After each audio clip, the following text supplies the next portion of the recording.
very good evening students. So today we are going to start the new chapter, that is periodic classification of elements.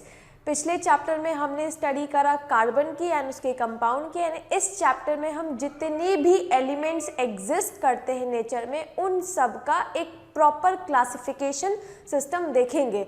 हम इस chapter में earlier attempts को भी study करेंगे जहाँ पर पहले के साइंटिस्ट ने किस तरह से एलिमेंट्स को अरेंज किया था उसको पढ़ेंगे, and then finally modern periodic table की हम बात करेंगे जिसमें सारे एलिमेंट्स अरेंज हैं.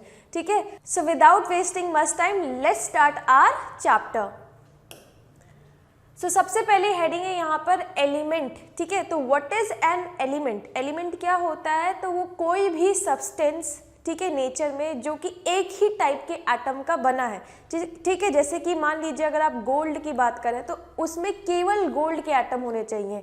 ठीक है, सिल्वर की बात करें तो केवल सिल्वर एटम्स, आयरन की बात करें तो केवल आयरन के एटम, मतलब उसमें किसी भी दूसरे एलिमेंट का मिक्सचर नहीं प्रेजेंट होना चाहिए. ठीक है, क्यों? क्योंकि अगर कोई दूसरा एलिमेंट उसमें प्रेजेंट है देन वो आपका कंपाउंड कहलाएगा. जैसे कि मैग्नीशियम ऑक्साइड MgO, ठीक है, तो उसमें मैग्नीशियम भी है ऑक्सीजन भी है, तो that will be considered as compound but not element.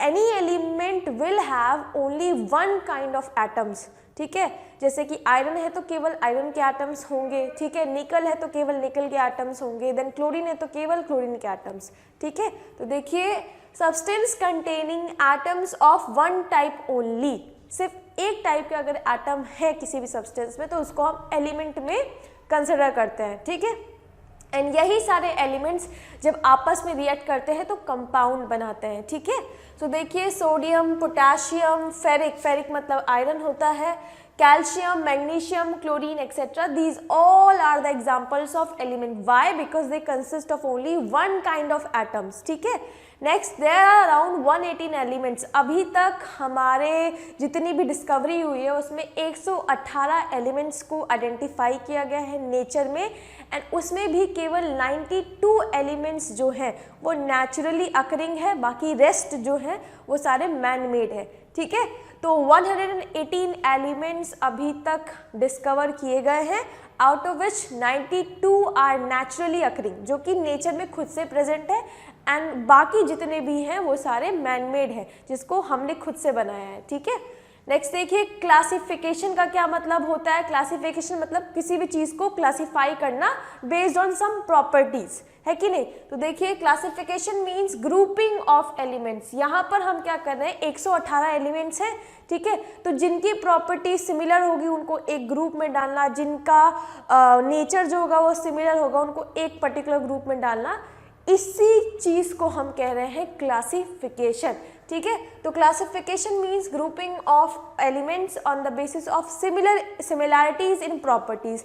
तो अगर 2 या 10 एलिमेंट आपस में सिमिलर हैं तो उनको एक ग्रुप में डाल दिया, फिर बाकी के रेस्ट 10 जो हैं वो अगर सिमिलर प्रॉपर्टीज शो कर रहे हैं तो उनको एक ग्रुप में डाल दिया. पर ऐसा किया क्यों जाता है? ताकि उनकी स्टडी करने में इजी रहे. ठीक है, कोई भी चीज़ अगर अनऑर्गेनाइज्ड है तो उसको पढ़ना समझना मुश्किल होता है, एंड अगर हमने उसको ऑर्गेनाइज करके पढ़ने की कोशिश करेंगे तो वो ज़्यादा इजी हो जाएगा. जैसे कि आप अपने घर में ही देख लीजिए, अगर आपके पास जो नोट्स हैं, आप जो भी नोट्स बना रहे हो उसको 10 कॉपी में बना रखा है आपने. ठीक है, तो जब आप मेन टाइम में एग्जाम में से पढ़ने जाओगे तो बहुत ही ज़्यादा डिफ़िकल्टी होगी.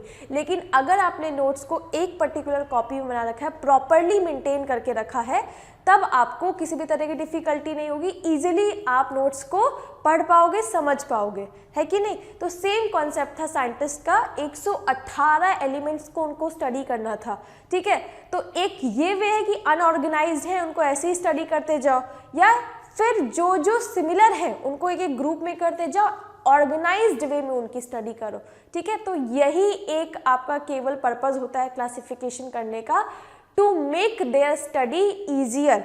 ठीक है, सो देखिए it is difficult to study each and every element individually and to know its property and uses. हर एक एलिमेंट को इंडिविजुअली स्टडी करना है, उसकी प्रॉपर्टीज़ को, उसके यूजेस को समझना बहुत ही डिफ़िकल्ट है. उससे अच्छा है कि हम उसको एक पर्टिकुलर ग्रुप में ऑर्गेनाइज कर दें, ठीक है। जैसे कि हमने 5 ग्रुप बनाए एंड एक ग्रुप जो है वो जब ऑक्सीजन के साथ रिएक्ट करेगा तो सल्फेट फॉर्म करता है, दूसरा ग्रुप जब ऑक्सीजन के साथ रिएक्ट करता है तो आपका कार्बोनेट बनाता है, तीसरा ग्रुप जब ऑक्सीजन के साथ रिएक्ट करता है तो कुछ और चीज़ बनाता होगा, ठीक है। तो इस तरीके से हमने उसको प्रॉपर्टीज़ के बेसिस पे क्या कर दिया, अलग अलग ग्रुप बना दिए हैं। तो नो मैटर उसमें कितने भी एलिमेंट्स प्रेजेंट हो, हम केवल उसकी ग्रुप को देख करके अच्छा ग्रुप 2 का मेंबर है तो ये कार्बोनेट बना रहा है, ग्रुप 3 का मेंबर है तो आपका वाटर बना रहा है, ग्रुप 1 का मेंबर है तो सल्फेट बना रहा है, ठीक है। तो हमें पूरे एलिमेंट्स को पढ़ने की जरूरत नहीं है, केवल उसके ग्रुप से ही हम उसकी सारी फिजिकल प्रॉपर्टीज, केमिकल प्रॉपर्टीज को समझ सकते हैं, ठीक है। इसीलिए क्लासिफिकेशन किया जाता है। ओके स्टूडेंट्स, नेक्स्ट देखिए, therefore they have been classified into groups on the basis of their similarities in properties, ठीक है। तो प्रॉपर्टीज अगर सिमिलर है तो उनको एक ग्रुप में डाल दिया गया, ठीक। नेक्स्ट देखिए, बेसिस ऑफ क्लासिफिकेशन, क्या बेसिस हम लेते हैं क्लासिफाई करने के लिए। तो classification is done on the basis of similarities in properties so the systematic study could be made. तो हम हमेशा प्रॉपर्टीज को देखते हैं, ठीक है। अगर उसकी physical properties, chemical properties match कर रही है, ठीक है, जैसे कि 118 एलिमेंट्स हैं, उसमें से 10 एलिमेंट्स की प्रॉपर्टी सिमिलर है, ठीक है, देन रेस्ट 10 की प्रॉपर्टी सिमिलर है। तो इस तरह से हमने एक एक ग्रुप पे उनको ऑर्गेनाइज कर लिया है बेस्ड अपॉन द प्रॉपर्टीज। तो जो बेसिस है क्लासिफिकेशन का वो है प्रॉपर्टीज।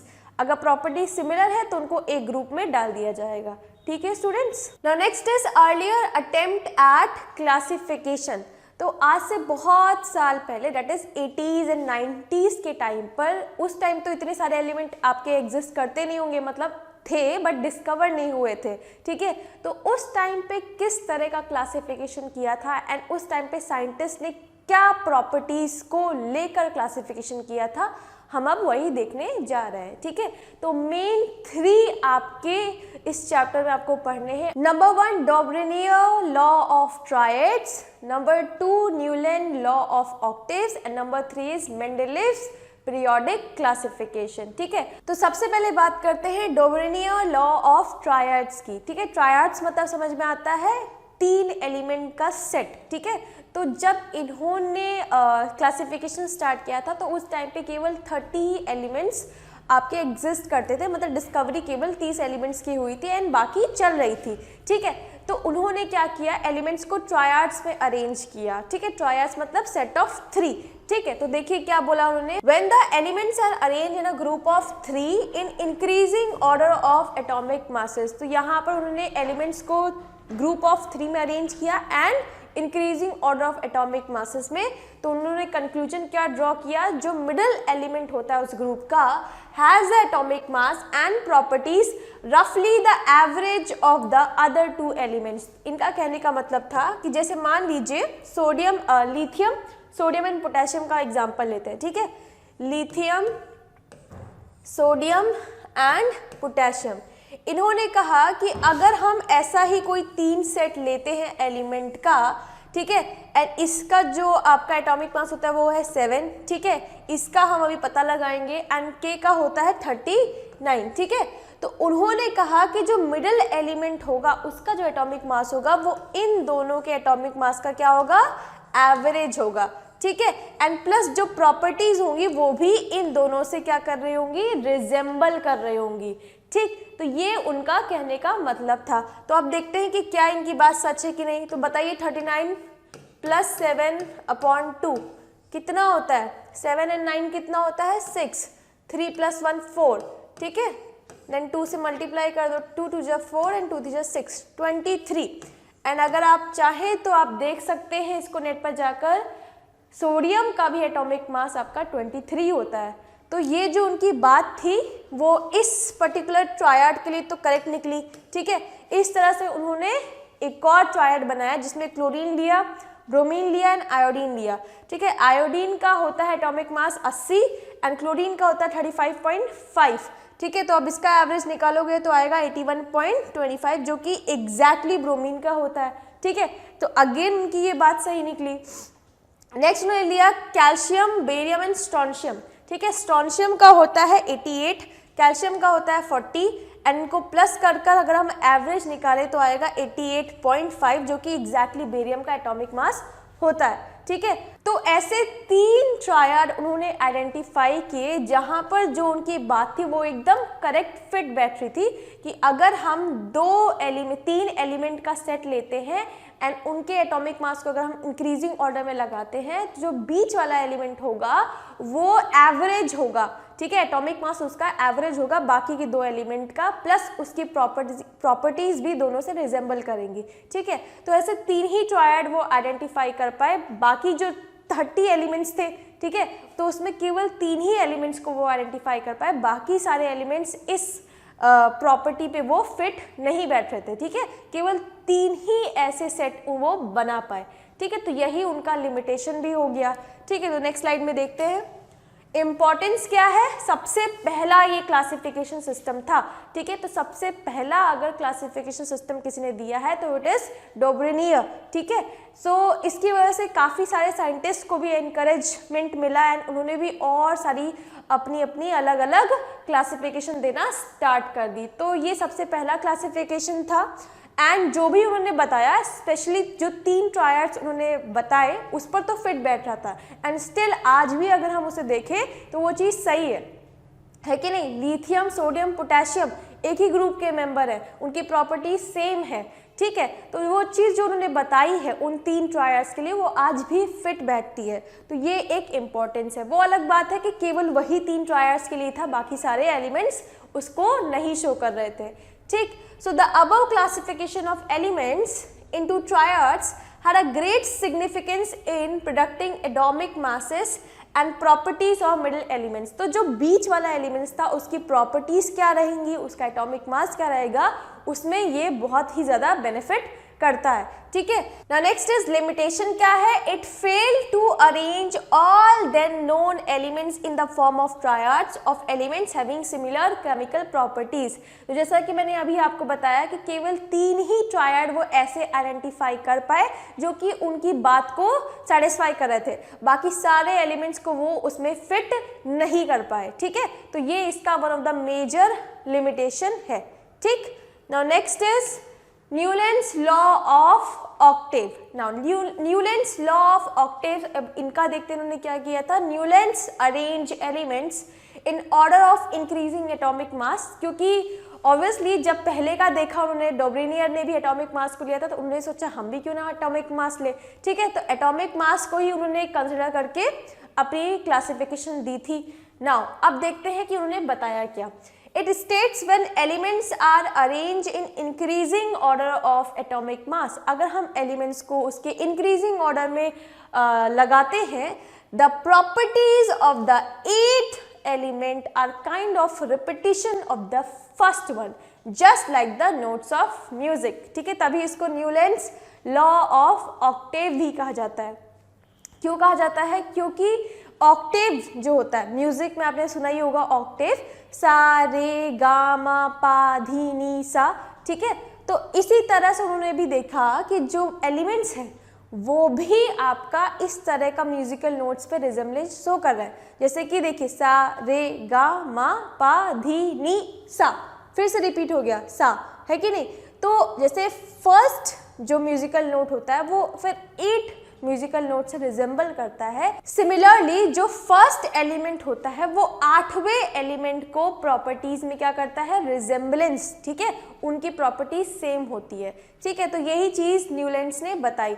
अब आप इसको डायग्राम में भी दे सकते हैं, टेबल पर भी देखिए सा रे गा मा पा धी नी। ठीक है, एंड ये जो आपको ब्रैकेट में दिख रहा है ये न्यूलैंड्स ने बताया था, क्योंकि वो कैसे थे, विदेशी थे, तो उनके यहाँ पे म्यूजिकल नोट्स में सारे गामा नहीं चलता है, उनके क्या चलता है डो रे मी फा सो ला टी, एंड उसके बाद फिर से डो रे मी फा सो ला ती। ठीक है, तो इस तरह से था उनका।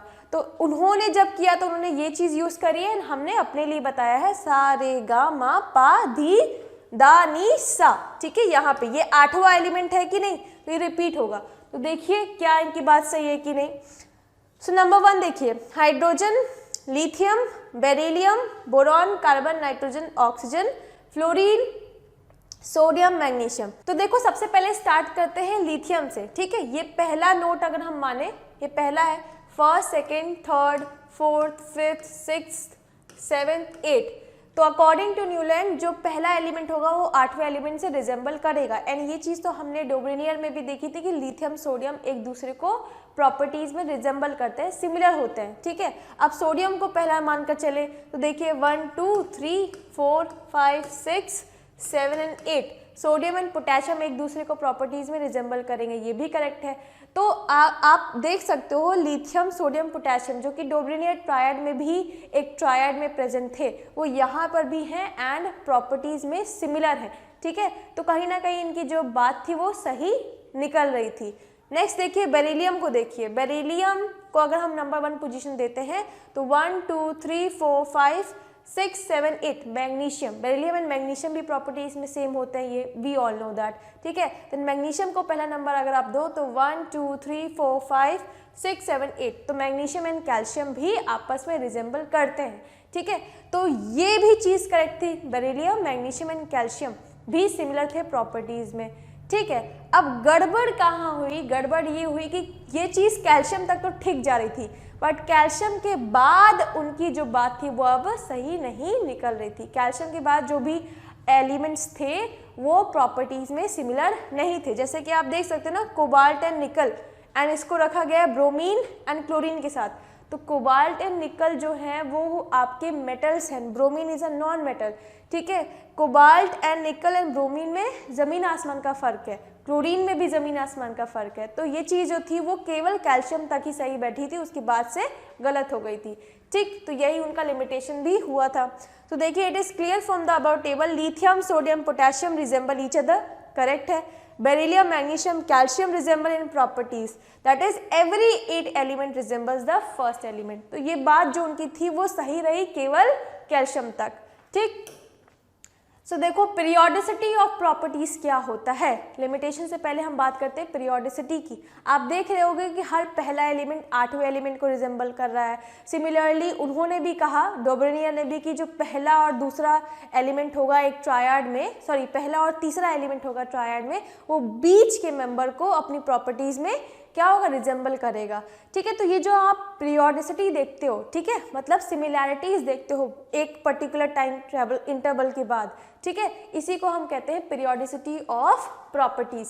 तो देखिए the repetition of similar properties after a definite interval, जैसे कि हमने न्यूलैंड में देखा, पहला जो था लिथियम, ठीक है, उसके बाद 8वां एलिमेंट दैट इज आपका सोडियम। तो एक समय के बाद, एक इंटरवल के बाद लिथियम 8 एलिमेंट छोड़कर, 7 एलिमेंट छोड़कर फिर जब सोडियम पे आते हैं तो फिर से उसकी प्रॉपर्टीज में सिमिलैरिटीज देखने को मिलती है।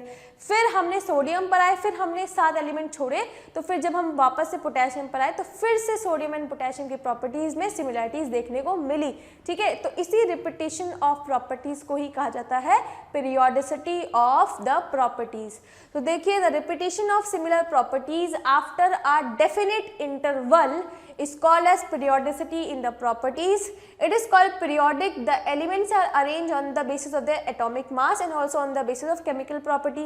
पिछली स्लाइड में हमने देखा ही, यहाँ पे हम एटॉमिक मासेस के बेसिस पे उसको रखते हैं एंड केमिकल प्रॉपर्टीज हम उसमें ऑब्जर्व करते हैं कि प्रॉपर्टीज में भी कौन सी प्रॉपर्टीज रिजेंबल कर रही, केमिकल प्रॉपर्टीज, ठीक है। Now next is limitation of Newlands law of Octave. सबसे पहला क्या लिमिटेशन था कि all the elements at that time could not be classified into Octave. तो 56 एलिमेंट्स उस समय तक आपके डिस्कवर हो गए थे, बट सारे एलिमेंट्स उस particular Newland law of octave में फिट नहीं बैठ रहे थे, ठीक है। Next applicable up to calcium, that is for lighter elements. केवल कैल्शियम तक ये बात सही थी, उसके बाद से चीजें आपकी नहीं जा रही थी जिस अकॉर्डिंग उन्होंने बताई थी, ठीक। Next properties of new element could not fit in it, that is in some cases properties of elements were not as same as defined by octave. जैसे कि कोबाल्ट एंड निकल को आपका प्लेस कर दिया गया है आयोडीन एंड क्लोरीन के साथ, ठीक है। तो ये जो आपका क्लोरीन था उसको cobalt and nickel and then आपका नीचे क्या था, आयोडीन। तो इनको बोला कि ये तीनों आपस में रिजेंबल करेंगे, जो कि है नहीं, क्योंकि कोबाल्ट एंड निकल is entirely different from chlorine and iodine, ठीक है। तो ये चीज़ भी उनकी गलत थी। Okay students.